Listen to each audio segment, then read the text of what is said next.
Thank you. Thank you so much. And I just want to talk about the fact that we started a Northern Border Security Caucus. My colleague Ryan Zinke from Montana is going to speak about that as well. But it was so urgent what's happening at the southern border that we diverted all these Customs and Border Patrol agents to go from the northern border to the southern border. Now we have a crisis at the northern border, and we have huge issues with the Mexican cartels creating passports, shipping migrants, going on commercial flights, landing in Canada, getting to the cartels, getting them across the Canadian border, and once they get into New York, up in the Buffalo and Swanton sector, very dangerous parts of New York now because of the shift in focus, Kathy Hochul, our governor, issues legal driver's licenses, privileges reserved mostly to citizens and permanent residents, and now these driver's licenses can get them anywhere in the world. And when I met with the northern border agents, they said we are basically the same. It's an open border. They can go anywhere in the United States. And tragically, right after I visited the northern border, a family was killed in a marsh right on the border in the Swanton sector.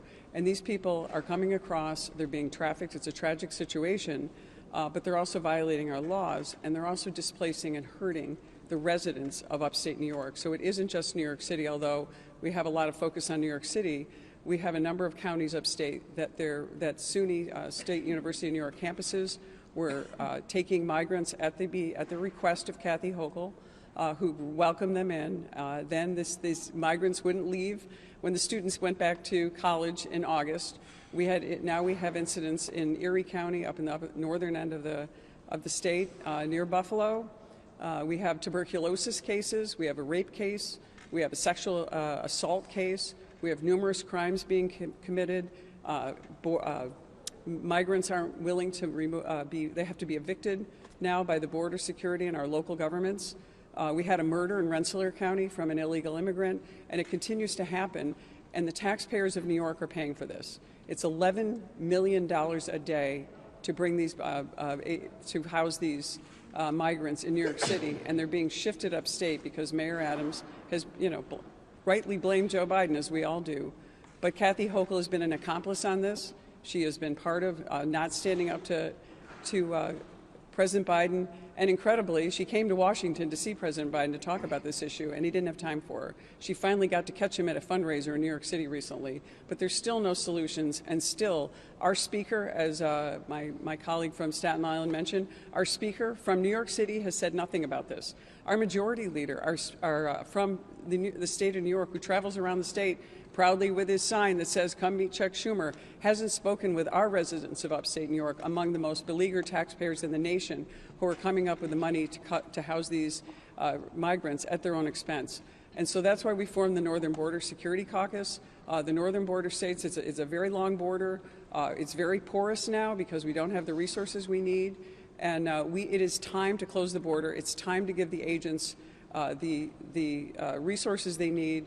And it's time to make sure that the Democrats stand up and stand for the American people. This is an 82% winner in New York State. The polling shows 82% of residents in New York across all demographics and all parties support doing something about the migrants and making sure that this burden isn't on the taxpayers.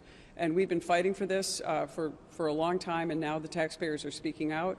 In my district, which is not Erie County, I kudos to my local governments. They have stood up and done emergency orders and have refused to take the migrants in spite of Kathy Hochul's order and our governor. And the problems have been alleviated to some extent. And this is a real problem that we've got to resolve.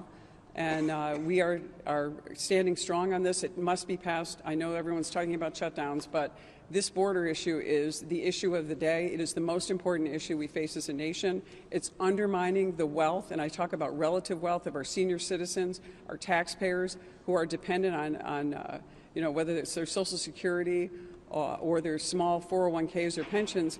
They are paying for this in upstate New York. We are paying with unfunded mandates for this crisis, and it's looking like $5 billion it's going to cost by the end of the year. Kathy Hochul, our governor, has already put $1 billion in new taxes against the taxpayers of New York to pay for this crisis, and it's all coming upstate, and it's completely unfair to us. And we're going to continue to put forward a bill, and I think this bill is great. It's comprehensive. I give kudos to the Speaker and everyone who has contributed to making this bill comprehensive, humane, and something that's going to benefit our citizens. It's going to benefit our taxpayers, and it's going to be giving us an alternative to this disaster we're seeing at our border. So I just want to say thank you so much for Ryan Zinke, my colleague from Montana. The congressman has been a real leader in the Northern Border Security Caucus, and I just want to introduce him to say a few words.